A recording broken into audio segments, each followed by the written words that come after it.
Hello friends, GSY रश्मि में आप सभी का स्वागत है। आज जो आपकी क्लास है वो है आपकी यूपी ट्रिपल एससी पैट की।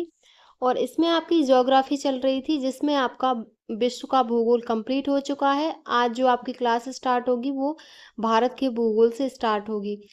तो सबसे पहले आप हमारे चैनल को सब्सक्राइब कर लीजिए और आपके इस यूपी ट्रिपल एससी पैट में आपकी जो क्लासें हो चुकी हैं वो आपका इतिहास और भारतीय राष्ट्रीय आंदोलन ये आपके कंप्लीट हो चुके हैं। ज्योग्राफी आपकी चल रही है। तो इससे पहले जो क्लासें हो चुकी हैं और हिंदी की आपकी यूपी ट्रिपल एससी पैट की रेगुलर क्लास हमारे चैनल पर चल रही है। आप ये सब क्लासें देखने के लिए चैनल को सब्सक्राइब करके प्लेलिस्ट में जाके वहां से देख सकते हैं। तो चलिए शुरू करते हैं आज की अपनी क्लास भारत का भूगोल। ये है आपका ज्योग्राफी में विश्व का भूगोल। ए आपका जो कंप्लीट हो गया और बी है आपका भारत का भूगोल। सबसे पहले है भारत के भूगोल में नदियां तथा नदियों की घाटें। तो सबसे पहला क्वेश्चन है, सबसे पहला है कि निम्नलिखित में से कौन सी नदी खम्मात की खाड़ी में नहीं मिलती। तो माही, साबरमती और तापी मिलती है लेकिन कोयना नहीं मिलती। सी ऑप्शन आपका करेक्ट है। खम्मात की खाड़ी गुजरात में स्थित है। खम्मात की खाड़ी में गिरने वाली प्रमुख नदियां हैं जो वो नर्मदा, तापी, माही, साबरमती है। जबकि कोयना नदी कृष्णा नदी की सहायक नदी है जो महाबलेश्वर यानी महाराष्ट्र से निकलकर कराड़ जिले में कृष्णा नदी में मिल जाती है। तो सी ऑप्शन करेक्ट है। नेक्स्ट क्वेश्चन है, निम्नलिखित में से कौन सा विकल्प भारतीय प्रायद्वीप में पश्चिम की ओर बहने वाली दूसरी सबसे बड़ी नदी है। नर्मदा, तापी, साबरमती, कोयना। तो वो तापी है।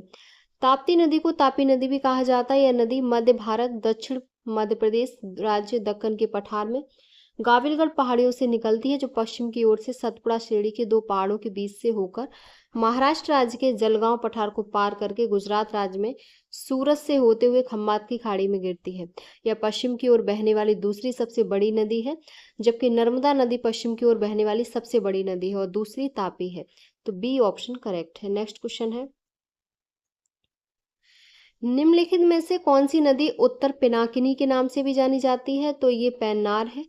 पेन्नार नदी को उत्तर पिनाकिनी के नाम से जाना जाता है। पेन्नार नदी कर्नाटक के नंददुर्ग पहाड़ी से निकलकर पूरब की ओर 970 किलोमीटर बहकर बंगाल की खाड़ी में गिरती है। पापाधन और चित्रावती इसकी सहायक नदियां हैं। तो डी ऑप्शन करेक्ट है, पेन्नार। कौन सी नदी का उद्गम कहाँ से होता है।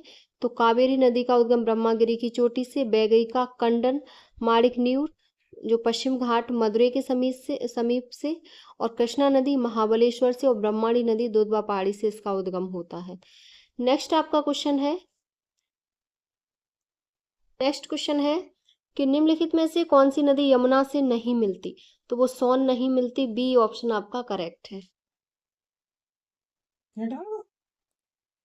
नेक्स्ट, यमुना नदी यमुनोत्री हिमनद से निकलती है। गंगा की समांतर बहती हुई प्रयागराज में गंगा में मिल जाती है।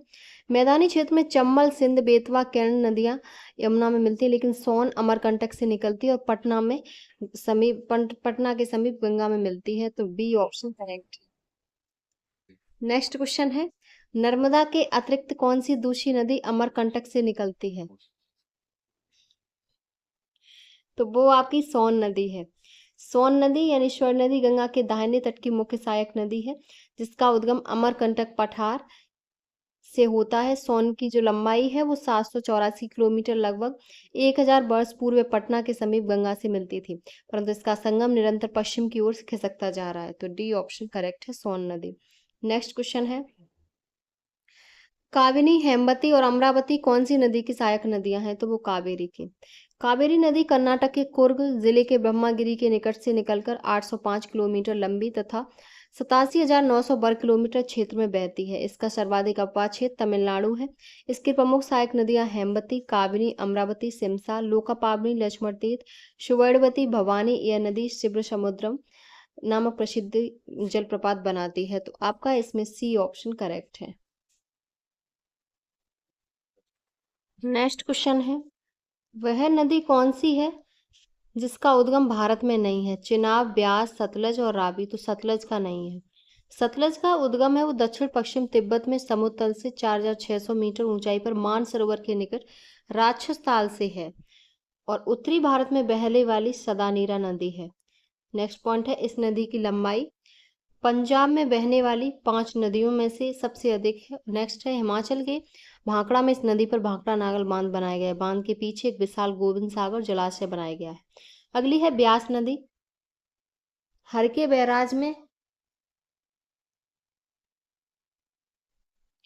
नेक्स्ट ब्यास नदी है, हर के बैराज में ब्यास नदी सतलज में मिलती है, जहां से यह दक्षिण पश्चिम की ओर मुड़कर भारत पाक की सीमा का निर्धारण करती है तथा यहीं से इंदिरा गांधी नहर निकाली गई।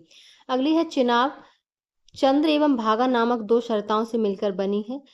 उद्गम बारालाचा दर्रा से हिमाचल प्रदेश से, और रावी नदी का कांगड़ा जिले में रोहतांग दर्रे के समीप से उद्गम होता है। नेक्स्ट है सबसे छोटी नदी कौन सी है, तो सबसे छोटी सोन नदी है। आपका डी ऑप्शन करेक्ट है। कृष्णा नदी महाबलेश्वर के समीप पश्चिम घाट पहाड़ से निकलती है। इसकी लंबाई 1401 है। नर्मदा नदी की लंबाई 1312 है। कावेरी नदी की लंबाई 805 किलोमीटर है और सोन नदी की 784 है। तो सोन नदी सबसे छोटी है, डी ऑप्शन करेक्ट है। नेक्स्ट क्वेश्चन है, भारत में सबसे लंबी नदी कौन सी है, तो भारत में सबसे लंबी गंगा है, और ये गंगा नदी उत्तराखंड राज्य के उत्तरकाशी जिले में गोमुख के निकट गंगोत्री हिमनद से 3900 मीटर ऊंचाई से निकलते यहाँ यह भागीरथ के नाम से जानी जाती है। देवप्रयाग से भागीरथ नदी अलकनंदा नदी में मिल जाती है और यहीं से मिलकर दोनों आगे बढ़ती हैं, जिससे गंगा नदी के नाम से जाना जाता है। तो आपका इसमें सी ऑप्शन करेक्ट है। नेक्स्ट क्वेश्चन है, भारत का रूर किस नदी बेसिन को कहा जाता है, तो भारत का रूर दामोदर नदी बेसिन को कहा जाता है। दामोदर नदी छोटा नागपुर की पहाड़ियों से 610 मीटर की ऊंचाई से निकलकर लगभग 290 किलोमीटर झारखंड में प्रभावित होने के बाद पश्चिम बंगाल में प्रवेश कर 240 किलोमीटर प्रभावित होकर हुगली नदी में मिल जाती है। पहले दामोदर नदी अपने बाढ़ के लिए कुख्यात थी, जिसके कारण इसे बंगाल का शोक भी कहा जाता है। ए ऑप्शन आपका करेक्ट है। नेक्स्ट क्वेश्चन है, निम्नलिखित में से कौन सी नदी थार रेगिस्तान से होकर बहती है, तो वो लूनी है। थार रेगिस्तान से होकर बहने वाली नदियों में लूनी नदी प्रमुख है। यह भारत की एकमात्र अंतर्वाही नदी है। यह अरावली पर्वत के निकट अजमेर जिले के नाग पहाड़ी से निकलती है तथा कच्छ के रण में जाकर विलुप्त हो जाती है। इसे सागरमती के नाम से भी जाना जाता है। तो सी ऑप्शन करेक्ट है। नेक्स्ट क्वेश्चन है, उत्तर प्रदेश का त्रिवेणी संगम निम्नलिखित नदियों में से किस संगम का स्थान है, तो गंगा यमुना सरस्वती। उत्तर प्रदेश का जिला प्रयागराज गंगा यमुना सरस्वती के संगम पर स्थित है। प्रयागराज में तीनों नदियां आकर मिलती हैं। इस स्थान को त्रिवेणी संगम के नाम से भी संबोधित किया जाता है। त्रिवेणी संगम पूरे विश्व भर में प्रसिद्ध है, जहां जहां प्रतिवर्ष माघ के महीने में अद्भुत माघ मेला आयोजित होता है। तो बी ऑप्शन करेक्ट है। नेक्स्ट क्वेश्चन है, इस नदी की कुल लंबाई 2900 किलोमीटर है। यह तिब्बत के चेमायू गंडोंग ग्लेशियर से शुरू होती है, जहां से इसे त्सांगपो कहा जाता है और देहांग नामक एक के तहत भारतीय क्षेत्र यानी अरुणाचल प्रदेश में प्रवेश करती है। इसकी महत्वपूर्ण सहायक नदी उपनदी सुबनसिरी, कामेंग, धनसिरी, मानस, तिस्ता नदी का नाम क्या है, तो नदी का नाम ब्रह्मपुत्र है। सी ऑप्शन करेक्ट है। ब्रह्मपुत्र के नाम जैसे जैसे ये आगे बढ़ती जाती है इसके नाम चेंज होते जाते हैं। तो आपका इसमें सी ऑप्शन करेक्ट है। नेक्स्ट क्वेश्चन है, निम्नलिखित में से किस नदी का समागम अरब सागर में है, तो वो नर्मदा का है। नर्मदा नदी की लंबाई 1312 किलोमीटर है। विंध्याचल पर्वत श्रेणियों में स्थित अमरकंटक नामक स्थान से निकलती है और इस नदी का समागम जो एंड है इसका मोहाना खम्बात की खाड़ी यानी अरब सागर में पश्चिम दिशा की ओर बहने वाली सबसे लंबी नदी है। तो ए ऑप्शन आपका करेक्ट है। नेक्स्ट क्वेश्चन है, इनमें से कौन सी नदी भारत में पश्चिम दिशा में बहती है, तो वो आपकी कृष्णा है। कृष्णा नदी पश्चिम घाट के महाबलेश्वर पर्वत से निकलती है। इसकी लंबाई 1401 किलोमीटर है। यह दक्षिण पूर्व में बहती हुई बंगाल की खाड़ी में जाकर गिरती है। अन्य नदियां पश्चिम दिशा की ओर बहती हैं। यह दक्षिण भारत की दूसरी सबसे लंबी नदी है। प्रथम गोदावरी है और दूसरी कृष्णा है। तो डी ऑप्शन करेक्ट है। नेक्स्ट क्वेश्चन है, भारत की 3 महत्वपूर्ण नदियों का स्रोत हिमालय स्थित मानसरोवर झील के निकट है। बताइए ये कौन सी नदियां हैं, तो ब्रह्मपुत्र, सतलुज और सिंधु हैं। सी बी ऑप्शन आपका करेक्ट है। नेक्स्ट क्वेश्चन है, दक्षिण भारत की नदियां प्रमुख रूप से निम्न में से कौन सा अपवाह तंत्र रखती हैं, तो वो वृक्षनुमा। दक्षिण भारत की नदियां मुख्यतः वृक्षनुमा अपवाह तंत्र रखती हैं, जबकि गंगा, ब्रह्मपुत्र, सतलज आदि नदियां पूर्वानुपाती अपवाह प्रारूप का अनुसरण करती हैं। तो सी ऑप्शन करेक्ट है। नेक्स्ट क्वेश्चन है, गोदावरी नदी महाराष्ट्र के किस जिले से पश्चिमी घाट की ढलानों से निकलती है? तो नासिक से। गोदावरी नदी प्रायद्वीपीय भारत की सबसे बड़ी नदी है, जिसकी लंबाई 1465 किलोमीटर है। यह महाराष्ट्र के नासिक जिले के त्र्यंबकम नामक स्थान से निकलती है। तो डी ऑप्शन करेक्ट है। नेक्स्ट क्वेश्चन है भूजल संसाधन। अगला टॉपिक भूजल संसाधन है। इसमें है कि उकाई बांध भारत के निम्नलिखित में से किस राज्य में है, या उस राज्य का दूसरा सबसे बड़ा बांध है? तो वो आपका गुजरात है।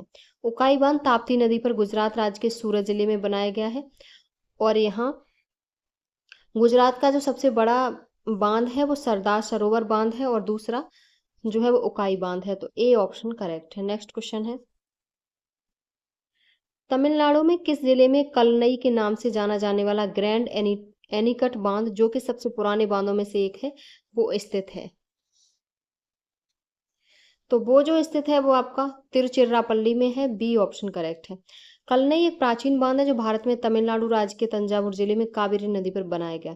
तिरुचिरापल्ली से 15 किलोमीटर की दूरी पर स्थित बांध का निर्माण मूल रूप से चोल राजा करिकाल द्वारा किया गया था। तो आपका इसमें बी ऑप्शन करेक्ट है। नेक्स्ट क्वेश्चन है भाखड़ा नागल बांध किस नदी पर बना हुआ है? तो सतलुज नदी पर। सी ऑप्शन आपका करेक्ट है। यह बांध 261 मीटर ऊंचे टिहरी बांध के बाद भारत का दूसरा सबसे ऊंचा बांध है। इसकी ऊंचाई 255.55 मीटर है। इस बांध का निर्माण वर्ष 1948 ईस्वी में शुरू हुआ तथा यह बांध 1963 ईस्वी में राष्ट्र को समर्पित किया गया। आपका इसमें जो ऑप्शन सही है वो सी ऑप्शन करेक्ट है। नेक्स्ट क्वेश्चन है भारत में सबसे लंबा बांध कौन सा है? तो वो हीराकुंड बांध है, जिसका निर्माण 1948 में उड़ीसा के संबलपुर जिले में महानदी पर किया गया। इसकी लंबाई 4.8 किलोमीटर है तथा तटबंध सहित इसकी कुल लंबाई 25.8 किलोमीटर है। तो आपका इसमें जो ऑप्शन सही है वो सी ऑप्शन करेक्ट है, हीराकुंड बांध। नेक्स्ट क्वेश्चन है कुंडनकुलम परियोजना किस राज्य में स्थित है? तो ये परियोजना तमिलनाडु में स्थित है, और ये एक नाभिकीय परियोजना है जिसकी शुरुआत वर्ष 2001 में की गई और इसे पूर्ण 2013 में किया गया था। तो बी ऑप्शन करेक्ट है। नेक्स्ट क्वेश्चन श्रीशैलम बांध किस नदी पर बनाया गया? तो श्रीशैलम कृष्णा नदी पर बनाया गया, और ये कुर्नूल जो आंध्र प्रदेश का जिला है कुर्नूल, और महबूब नगर जो तेलंगाना का जिलों के मध्य स्थित है। यह भारत का द्वितीय सर्वाधिक क्षमता वाला जल विद्युत उत्पादक केंद्र है। तो बी ऑप्शन करेक्ट है। नेक्स्ट क्वेश्चन है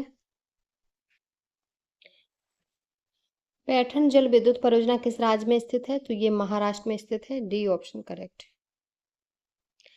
पैठन जल विद्युत परियोजना या जायकवाड़ी परियोजना महाराष्ट्र में स्थित एक बहुउद्देशीय परियोजना है। यह भारत की बड़ी सिंचाई परियोजनाओं में से एक है। इसे गोदावरी नदी पर स्थापित किया गया है। इस परियोजना का मुख्य उद्देश्य महाराष्ट्र राज्य के सूखा प्रभावित मराठावाड़ क्षेत्र में कृषि के लिए भूमि की सिंचाई क्षमता में वृद्धि करना है। तो डी ऑप्शन आपका करेक्ट है। नेक्स्ट क्वेश्चन है चमेरा बांध। चमेरा बांध किस नदी पर बनाया गया? तो चमेरा बांध रावी नदी पर बनाया गया है हिमाचल प्रदेश में। तो बी ऑप्शन करेक्ट है। नेक्स्ट क्वेश्चन है भारत के किस राज्य में सबसे ज्यादा बांध है? तो सबसे ज्यादा महाराष्ट्र में है। सबसे ज्यादा महाराष्ट्र में 1800 से ज्यादा बांध हैं, जो भारत के अन्य राज्यों की तुलना में सबसे ज्यादा है। मध्य प्रदेश दूसरे स्थान पर और गुजरात तीसरे स्थान पर है। तो डी ऑप्शन करेक्ट है। नेक्स्ट क्वेश्चन है भारत का सबसे ऊंचा बांध कौन सा है? तो वो टिहरी बांध है, और इसकी ऊंचाई 261 मीटर है। यह भागीरथी नदी पर उत्तराखंड के टिहरी जिले में बना है। इस बांध की जल विद्युत उत्पादन क्षमता 1000 मेगावाट है। इसे स्वामी रामतीर्थ सागर बांध भी कहते हैं। तो बी ऑप्शन करेक्ट है। नेक्स्ट क्वेश्चन है गंडक सिंचाई परियोजना किन प्रदेशों का एक संयुक्त प्रयास है? तो ये उत्तर प्रदेश और बिहार का है, और जिसका कुछ लाभ वर्ष 1959 के समझौते के अनुसार नेपाल को भी दिया गया था। उसमें 4 नहरें तथा एक शक्ति गृह बनाया गया था। तो बी ऑप्शन करेक्ट है। नेक्स्ट क्वेश्चन है भारत में कुल सिंचाई का 45% और घरेलू पानी का भूजल रिजर्व से आता है, तो वो आपका 80% आता है। डी ऑप्शन करेक्ट है। नेक्स्ट जो टॉपिक है वो है पर्वत पहाड़ियां तथा हिमनद। तो निम्नलिखित में से कौन सा विकल्प पश्चिमी घाट का सर्वोच्च शिखर है? तो वो अनाईमुड़ी है। पश्चिमी घाट का विस्तार ताप्ती के मुहाने से लेकर कन्याकुमारी अंतरीप तक लगभग 1600 किलोमीटर में है। यह प्रायद्वीप पठार का भ्रंश का गार है। अनाईमुड़ी पश्चिम घाट की सर्वोच्च चोटी है, जिसकी ऊंचाई 2695 मीटर है। यह चोटी अन्नामलाई पहाड़ी का भाग है। तो ए ऑप्शन करेक्ट है। नेक्स्ट क्वेश्चन है निम्नलिखित में से कौन सा विकल्प लघुत्तर हिमालय में पर्वत की सबसे लंबी पर्वतमाला है? तो पीर पंजाल पर्वतमाला है। लघु हिमालय या मध्य हिमालय महान हिमालय के दक्षिण में तथा शिवालिक हिमालय के उत्तर में समानांतर रूप से फैला है। पीर पंजाल श्रेणी लघु हिमालय की सबसे लंबी पर्वतमाला है। तो आपका इसमें जो ऑप्शन सही है वो सी ऑप्शन करेक्ट है। नेक्स्ट क्वेश्चन है, कौन यूरेशियाई प्लेट एवं भारतीय प्लेट के टकराव पर सिकुड़न के परिणाम स्वरूप निर्मित लंबवत घाटियां हैं? तो वो डंस है।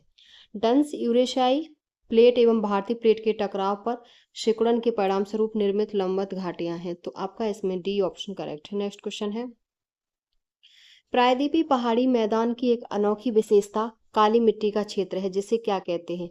तो जिसे दक्कन का ट्रैप कहते हैं। इस समय विदर्भ क्षेत्र में ज्वालामुखी की दरारी उद्भेदन से लावा का बृहद उद्गार हुआ और लगभग 5 लाख वर्ग किलोमीटर का क्षेत्र इससे आच्छादित हो गया। तो बी ऑप्शन आपका करेक्ट है।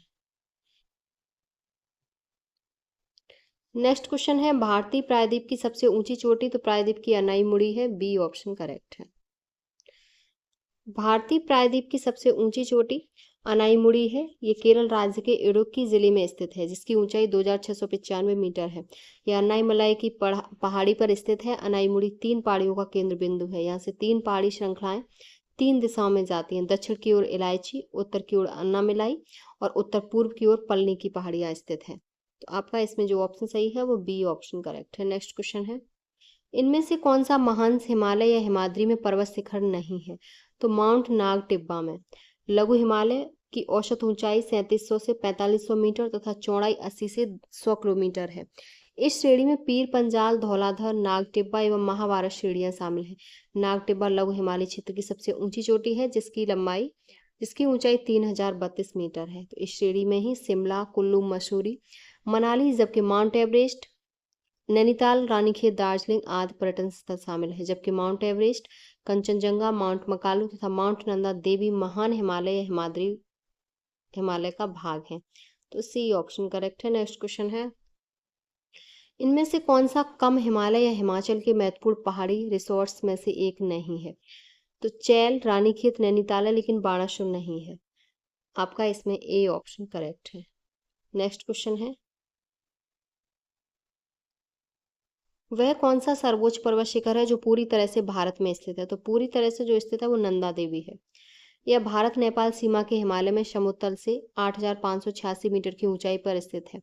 नंदा देवी ही सर्वोच्च पर्वत शिखर है जो पूरी तरह से भारत में स्थित है। नंदा देवी शिखर हिमालय पर्वत श्रृंखला में भारत के उत्तराखंड राज्य के पूर्व में गौरी गंगा तथा पश्चिम में ऋषि गंगा घाटियों के बीच स्थित है। इसकी ऊंचाई 7817 मीटर है। तो आपका इसमें जो ऑप्शन सही है बी ऑप्शन करेक्ट है, नंदा देवी। नेक्स्ट क्वेश्चन है, काराकोरम पर्वत श्रृंखला में सबसे ऊंची चोटी कौन सी है? तो माउंट केटू है। बी ऑप्शन सही है। काराकोरम श्रेणी की सबसे ऊंची चोटी माउंट केटू है, जिसकी ऊंचाई 8611 मीटर है। भारत की सबसे ऊंची चोटी माउंट केटू पाक अधिकृत कश्मीर में स्थित है। पूरी तरह भारत में स्थित सबसे ऊंची चोटी कंचनजंगा है, जो सिक्किम राज्य में स्थित है। तो आपका इसमें बी ऑप्शन करेक्ट है। नेक्स्ट क्वेश्चन है, पश्चिमी घाट का सर्वोच्च शिखर कौन सा है? तो पश्चिमी घाट का सर्वोच्च शिखर अनाईमुड़ी है। यह पर्वत श्रृंखला भारत में स्थित भारतीय प्रायद्वीप के पश्चिमी घाट के समांतर है। इसकी सबसे ऊंची चोटी अनाईमुड़ी भारतीय राज्य केरल में स्थित एक पर्वत है। तो ए ऑप्शन करेक्ट है। नेक्स्ट क्वेश्चन है, पौनमुड़ी दक्षिण भारत का एक छोटा सा हिल स्टेशन है। यह किस शहर के पास स्थित है? तो तिरुवनंतपुरम के। तिरुवनंतपुरम जिले में स्थित है। यह भारत के पश्चिमी घाट की एक पर्वत श्रृंखला है, जिसकी ऊंचाई 1100 मीटर है। अरब सागर के किनारे स्थित है। यहाँ का मौसम साल भर सुहाना होता है और यहाँ घनी हरियाली वाले वनों में उष्णकटिबंधीय वनस्पतियां पाई जाती हैं। यह क्षेत्र चाय के बागानों के लिए उपयुक्त है। नेक्स्ट क्वेश्चन है, निम्नलिखित में से कौन सी घाटी हिमालय पर्वत श्रृंखला में स्थित नहीं है? तो अराकू। अराकू नहीं है। तो आपका इसमें डी ऑप्शन करेक्ट है। नेक्स्ट क्वेश्चन है, मेघालय पठार की सबसे ऊंची चोटी कौन सी है? तो वो आपकी शिलोंग चोटी है। मेघालय पठार प्रायद्वीपीय पठार का ही विस्तार है, जो भ्रंशन के कारण प्रायद्वीप भाग से मालदा गैप द्वारा पृथक हो गया। मेघालय पठार की सबसे ऊंची चोटी शिलोंग चोटी है। गारो खासी जयंतिया पहाड़ियां भी मेघालय पठार के ही भाग हैं, जबकि मिकिर पहाड़ियां असम के काजीरंगा उद्यान के दक्षिण में स्थित पहाड़ियों का एक समूह है, जो कार्बी आंगलोंग पठार का हिस्सा है। इसकी सबसे ऊंची चोटी दमचंको है। तो डी ऑप्शन करेक्ट है, शिलोंग चोटी। नेक्स्ट क्वेश्चन है, भौगोलिक इतिहास के अनुसार भारत का प्राचीनतम पर्वत है, सबसे पुराना पर्वत अरावली है। अरावली की पहाड़ियां राजस्थान राज्य में है, यह सबसे पुरानी चट्टानों से बनी है। इस पहाड़ी की सबसे ऊंची चोटी माउंट आबू पर स्थित गुरु शिखर है, इसकी ऊंचाई 1722 मीटर है। अरावली के पश्चिम की ओर से माही और लूनी नदी निकलती है। लूनी नदी कच्छ के रण में गायब होती है। अरावली के पूर्व की ओर से बनास नदी निकलती है। तो सी ऑप्शन करेक्ट है। नेक्स्ट क्वेश्चन है, केरल में स्थित सर्वोच्च पर्वत चोटी का नाम बताइए। तो केरल में जो स्थित है वो अनाईमुड़ी है। सी ऑप्शन आपका करेक्ट है। नेक्स्ट क्वेश्चन है, निम्न में से किस भारतीय पर्वतीय चोटी की ऊंचाई सबसे कम है। तो मुकुट पर्वत। मुकुट पर्वत की सबसे कम ऊंची है ये, इसकी कितनी है, 7242 मीटर है, जो उत्तराखंड में है। और आपकी कंचनजंगा की है वो 8586 है। कामेट की 7756 है और नंदा देवी की 7817 है। तो सबसे छोटी मुकुट पर्वत है। नेक्स्ट क्वेश्चन है, कंचनजंगा विश्व में तीसरा सबसे बड़ा पर्वत किसके बीच सीमा पर स्थित है। तो ये भारत और नेपाल के बीच स्थित है। आपका जो ऑप्शन सही है वो सी ऑप्शन करेक्ट है। नेक्स्ट क्वेश्चन है, निम्न में से किस पर्वतीय स्थान की ऊंचाई समुद्र तल से सबसे अधिक है। तो ऊटी से। ऊटी से सबसे अधिक है। दार्जिलिंग की 2042, ऊटी की 2640, शिमला की 2276 और डलहौजी की 1970 है। तो आपका ऑप्शन जो सही है वो ऊटी सही है। नेक्स्ट क्वेश्चन है, उत्तरी अंडमान का उच्चतम बिंदु 732 मीटर पर स्थित किस चोटी में है। तो ये सैडल। उत्तरी अंडमान की सबसे ऊंची पर्वतीय चोटी सैंडल पीक है। माउंट देवमाली उड़ीसा के कोरापुट जिले में, कारहो चोटी हरियाणा राज्य के पंचकुला जिले में तथा बेटिल लिंगछिप नामक चोटी त्रिपुरा राज्य में स्थित है। तो आपका इसमें सी ऑप्शन करेक्ट है, सैंडल। अगला जो टॉपिक है वो है मरुस्थल और शुष्क क्षेत्र। इसमें क्वेश्चन है, दुनिया के सबसे बड़े क्षार रेगिस्तान में से एक भारत में कहाँ स्थित है। तो भारत में कच्छ गुजरात में है। गुजरात में स्थित कच्छ का रण एक विशाल क्षार युक्त दलदली वीरान इलाका है। कच्छ के रण में नमक का विशाल भंडार है। गुजरात में उत्पादित होने वाले कुल नमक का 1/3 भाग कच्छ के रण से प्राप्त होता है। कच्छ का रण देश की सबसे बड़ी वाइल्ड लाइफ सेंचुरी में से एक है। यह लगभग 23,300 वर्ग किलोमीटर क्षेत्रफल में फैला हुआ है। तो डी ऑप्शन करेक्ट है। नेक्स्ट क्वेश्चन, नेक्स्ट जो टॉपिक है वो है वन से संबंधित। तो इसमें है कि पहला क्वेश्चन है कि वनखंड एक प्रमुख पर्यावरण संसाधन है। भारत का कितना भू क्षेत्र वन क्षेत्र के अंतर्गत आता है। तो भारत का 25% आता है। सी ऑप्शन आपका करेक्ट है। नेक्स्ट क्वेश्चन है, बिनसर का जंगल भारत के किस प्रदेश या केंद्र शासित क्षेत्र में अवस्थित है। तो उत्तराखंड में। बिनसर उत्तराखंड के अल्मोड़ा से लगभग 34 किलोमीटर दूर स्थित है। समुद्र तल से लगभग 2412 मीटर ऊंचाई पर बसा है। अब इसे वन्यजीव अभ्यारण्य बना दिया गया है। तो डी ऑप्शन करेक्ट है। नेक्स्ट क्वेश्चन है, वन विभाग के सर्वेक्षण के मुताबिक भारत का वास्तविक वन कवर भौगोलिक क्षेत्र का है। तो 21.54% है। ये 2019 की रिपोर्ट के अनुसार है। ये क्वेश्चन आपका 2018 में पूछा हुआ था। जो देश के भौगोलिक क्षेत्र का कितना है, तो 21.54% है। नेक्स्ट क्वेश्चन है, भारत के किस राज्य में वन क्षेत्र सर्वाधिक हैं। तो मध्य प्रदेश में सबसे ज्यादा है और प्रशस्तता के आधार पर आपके मिजोरम में है। आपका जो ऑप्शन सही है ए ऑप्शन करेक्ट है। नेक्स्ट क्वेश्चन है, भारत में निम्नलिखित में से किस प्रकार के वन का सबसे बड़ा क्षेत्र है। तो उष्णकटिबंधीय नम पर्णपाती वन का सबसे बड़ा क्षेत्र है। अगला है जो टॉपिक वो है खनिज संसाधन से संबंधित। तो इसमें है सबसे पहले कि सीमेंट का उत्पादन करने में भारत का विश्व में कौन सा स्थान है। ये जो स्थान है वो आपका दूसरा है। बी ऑप्शन आपका करेक्ट है। नेक्स्ट क्वेश्चन है, पहला चीन का है, दूसरा भारत का है। नेक्स्ट क्वेश्चन है, ये आपका करंट का है कि दिसंबर 2018 तक उपलब्ध जानकारी के अनुसार किस राज्य में तावा एस का सबसे बड़ा भंडार है। तो ये 2019 में क्वेश्चन पूछा गया, तो राजस्थान था। बी ऑप्शन करेक्ट है। नेक्स्ट क्वेश्चन है, वर्ष 2012 तक उपलब्ध जानकारी के अनुसार विश्व में बॉक्साइट का सबसे बड़ा उत्पादक देश कौन सा है। तो 2012 की जानकारी के अनुसार ऑस्ट्रेलिया था। ऑस्ट्रेलिया बॉक्साइट एल्यूमिनियम का मुख्य अयस्क है। तो आपका इसमें सी ऑप्शन करेक्ट है और वर्तमान में भी ऑस्ट्रेलिया ही है। नेक्स्ट क्वेश्चन है, वर्ष 2014 तक उपलब्ध जानकारी के अनुसार निम्नलिखित में से कौन सा विश्व में टिन का अग्रणी उत्पादक देश है। तो वो चीन है। आपका ए ऑप्शन करेक्ट है। नेक्स्ट क्वेश्चन है, बालाघाट का मलंज खंड क्षेत्र और झुंझुनू का खेतड़ी सिंगना क्षेत्र किसके महत्वपूर्ण खनन केंद्र हैं? तो ये तांबा के हैं। बालाघाट का मल मल्लंज खंड क्षेत्र और झुंझुनू का खेतड़ी सिंगना क्षेत्र तांबा उत्पादन के लिए प्रसिद्ध है। मध्य प्रदेश के मलंज खंड में भारत का लगभग 70% तांबे का भंडार है। तांबा प्रकृति से मुक्त एवं संयुक्त दोनों अवस्थाओं में पाया जाता है। संयुक्त अवस्था में अपने अयस्कों के रूप में मिलता है। तांबा आग्नेय, अपशादी व रूपांतरित तीनों प्रकार की चट्टानों में पाया जाता है। भारत में तांबा के उत्पादन राज्य मध्य प्रदेश, राजस्थान और झारखंड है। तो ऑप्शन जो सही है वो डी ऑप्शन करेक्ट है। नेक्स्ट क्वेश्चन है, भारत का सबसे बड़ा तांबा कच्ची धातु उत्पादक राज्य कौन सा है? तो वो मध्य प्रदेश है। कच्ची धातु उत्पादक राज्य मध्य प्रदेश है। नेक्स्ट क्वेश्चन है, निम्न में से कौन सा स्थान स्टील निर्माण से संबंधित नहीं है? तो झरिया झारखंड नहीं है। जमशेदपुर झारखंड, बर्नपुर पश्चिम बंगाल, दुर्गापुर पश्चिम बंगाल, ये तीनों है, लेकिन आपका झरिया झारखंड है। वो राज्य का एक शहर है जो कोयला उत्पादन के लिए जाना जाता है और अन्य सभी स्टील के लिए हैं। तो आपका इसमें सी ऑप्शन करेक्ट है। नेक्स्ट क्वेश्चन है, किस शहर को स्टील सिटी ऑफ इंडिया के नाम से जाना जाता है? तो वो जमशेदपुर को जाना जाता है। और जमशेदपुर छोटा नागपुर पठार में अवस्थित एक शहर है जिसे स्टील सिटी ऑफ इंडिया के नाम से जाना जाता है। यह पूर्वी सिंहभूमि जिले का मुख्यालय, यहाँ भारत की पहली निजी क्षेत्र की लौह और इस्पात कंपनी जमशेदजी रतनजी टाटा ने स्थापित की। इसे टाटा स्टील के नाम से जाना जाता है। जमशेदजी रतनजी टाटा के नाम पर इसी शहर का नामकरण किया गया था। तो आपका डी ऑप्शन करेक्ट है। नेक्स्ट है आपका भारत का राजनीतिक भूगोल। तो इसमें है, उस पड़ोसी राष्ट्र की पहचान करें जिसके साथ भारत अपनी सबसे लंबी सीमा साझा करता है। तो सबसे लंबी सीमा बांग्लादेश के साथ साझा करता है जो 4096 है लगभग। तो आपका डी ऑप्शन करेक्ट है। ये है सबसे ज़्यादा बांग्लादेश के साथ सीमा साझा करता है, उसके बाद चीन के साथ 3488, पाकिस्तान के बाद पाकिस्तान के साथ और नेपाल, नेक्स्ट म्यांमार, भूटान और सबसे कम अफगानिस्तान के साथ 106।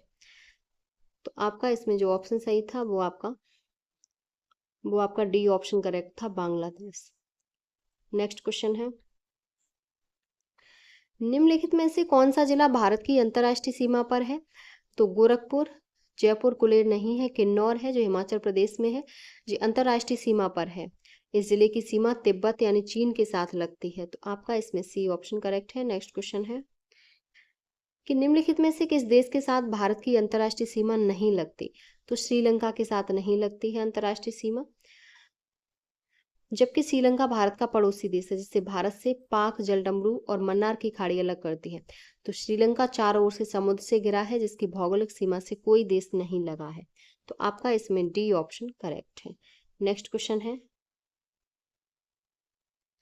भारत की सीमाएं कितने देशों से लगती हैं? तो भारत की सीमाएं 7 देशों से लगती हैं। सी ऑप्शन करेक्ट है। 7 कौन से हैं?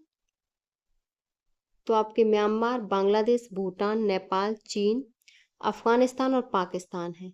और सर्वाधिक बांग्लादेश से लगती है 4096 किलोमीटर। तो आपका इसमें सी ऑप्शन करेक्ट है। नेक्स्ट क्वेश्चन है, त्रिपुरा अपने उत्तर, दक्षिण और पश्चिम में किससे घिरा हुआ है? तो त्रिपुरा अपने उत्तर, पश्चिम, दक्षिण में बांग्लादेश से घिरा हुआ है। डी ऑप्शन करेक्ट है। नेक्स्ट क्वेश्चन है, नेक्स्ट जो टॉपिक है वो है जलवायु तथा मौसम।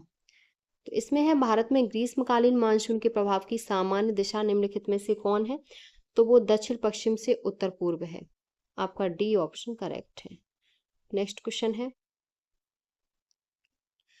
पश्चिमी विक्षोभ जिस कारण उत्तर पश्चिम भारत में बारिश होती है उसका उत्पत्ति स्थल है तो भूमध्य सागर है। सी ऑप्शन आपका करेक्ट है।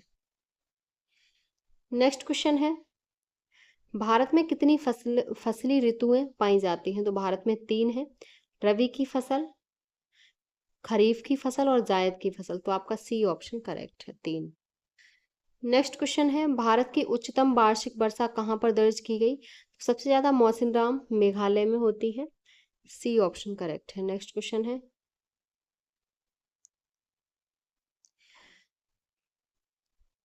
उस दिन को वर्षा दिन माना जाता है जिस दिन वर्षा कितनी होती है? तो जिस दिन वर्षा 2.5 mm होती है उस दिन को वर्षा दिन माना जाता है। सी ऑप्शन करेक्ट है। नेक्स्ट क्वेश्चन है, अगला जो टॉपिक है वो है टाइम जोन से संबंधित। तो टाइम जोन से संबंधित है। भारत के किस राज्य में भारत में कर्क रेखा यानी ट्रॉपिक ऑफ कैंसर के अति समीपस्थ कोई शहर है? तो वो सबसे ज्यादा मध्य प्रदेश है। 23.5 डिग्री उत्तरी अक्षांश को कर्क रेखा कहा जाता है। यह भारत के मध्य से होकर गुजरती है। यह रेखा भारत के कुल 8 राज्यों से गुजरती है। 8 राज्य कौन से हैं? तो आपके मध्य प्रदेश, झारखंड, गुजरात, मिजोरम, त्रिपुरा, पश्चिम बंगाल, छत्तीसगढ़ और राजस्थान है। नेक्स्ट क्वेश्चन है, भारत का अक्षांशीय विस्तार कितने उत्तर से कितने उत्तर तक है? तो भारत का अक्षांशीय विस्तार 8 डिग्री 4 मिनट से 37 डिग्री 6 मिनट तक है। बी ऑप्शन आपका करेक्ट है। नेक्स्ट क्वेश्चन है, कर्क रेखा निम्नलिखित में से किन राज्यों से गुजरती है? तो कर्क रेखा आपकी गुजरात, झारखंड और आपकी मिजोरम से गुजरती है। तो आपका इसमें सी ऑप्शन करेक्ट है। 8 राज्यों से गुजरती है, मध्य प्रदेश, राजस्थान, छत्तीसगढ़, पश्चिम बंगाल, झारखंड, त्रिपुरा और मिजोरम। तो सी ऑप्शन करेक्ट है, 1 2 4। नेक्स्ट क्वेश्चन है, भारतीय मानक मेरिडियन 5 राज्यों के माध्यम से गुजरता है। इनमें से कौन सा राज्य 5 में से नहीं है? तो आपका आंध्र प्रदेश, उड़ीसा और छत्तीसगढ़ है, लेकिन आपका बिहार नहीं है। तो इसमें जो ऑप्शन सही है वो आपका बिहार सही है। बिहार से नहीं गुजरती है। और ये मध्य प्रदेश, उत्तर प्रदेश, आंध्र प्रदेश, छत्तीसगढ़, उड़ीसा से, लेकिन बिहार से नहीं गुजरती है। नेक्स्ट क्वेश्चन है, भारत का मानक समय मेरिडियन कौन सा है? तो वो आपका 82.5 डिग्री पूर्वी देशांतर है। आपका ए ऑप्शन करेक्ट है। और यह ग्रीन बीच मेरिडियन से 5.5 घंटा आगे है। नेक्स्ट है आपका टॉपिक जनसांख्यिकी परिवर्तन तथा प्रवास। इसमें क्वेश्चन है कि वर्ष 2001 से 11 की अवधि में कुल जनसंख्या में निम्नतम प्रतिशत वृद्धि वाला राज्य है। तो निम्नतम जो कम वृद्धि वाला राज्य है वो नागालैंड है। ए ऑप्शन आपका करेक्ट है। नेक्स्ट क्वेश्चन है, और नागालैंड में जो वृद्धि हुई है परसेंट में वो 0.6% है। नेक्स्ट पॉइंट है, 2001 से 11 की अवधि में उत्तर प्रदेश की 10 की जनसंख्या वृद्धि दर रही। तो उत्तर प्रदेश की 20.09% रही। बी ऑप्शन आपका करेक्ट है। नेक्स्ट क्वेश्चन है, भारत में अंग्रेजों के समय में प्रथम जनगणना हुई थी। तो प्रथम जनगणना मेयो के कार्यकाल में हुई थी 1872 में। और उस समय भारत का वायसराय मेयो था। जबकि नियमित रूप से जो जनगणना हुई वो रिपन के कार्यकाल में 1881 से प्रारंभ हुई। तो आपका जो ऑप्शन सही है वो सी ऑप्शन करेक्ट है। नेक्स्ट क्वेश्चन है, निम्न में से कौन सी एक 2001 से 11 के दशक में भारत की जनसंख्या की 10 की वृद्धि दर रही? तो वो आपकी 17.64% है। आपका इसमें बी ऑप्शन करेक्ट है। नेक्स्ट क्वेश्चन है, भारत में जनांकीय इतिहास में महाविभाजन का वर्ष था। महाविभाजन का वर्ष 1921 था। 1921 था। ए ऑप्शन करेक्ट है। वर्ष 1921 से पहले देश में जन्म दर मृत्यु दर उच्च रही। इस कारण जनसंख्या में वृद्धि धीमी रही। और 1921 से मृत्यु दर में कमी हुई और जनसंख्या लगातार बढ़ती रही। 1911 से 21 के दशक में 10 की वृद्धि दर ऋणात्मक रही। इसीलिए 1921 को भारत के जनसांख्यिकी इतिहास में महाविभाजन का वर्ष माना जाता है। तो आपका ए ऑप्शन करेक्ट है। नेक्स्ट क्वेश्चन है कि 2011 की जनगणना के अंतिम आंकड़ों के अनुसार भारत की जनसंख्या का कितना परसेंट उत्तर प्रदेश में रहता है? तो उत्तर प्रदेश में जो रहता है वो आपका 16% रहता है। डी ऑप्शन आपका करेक्ट है।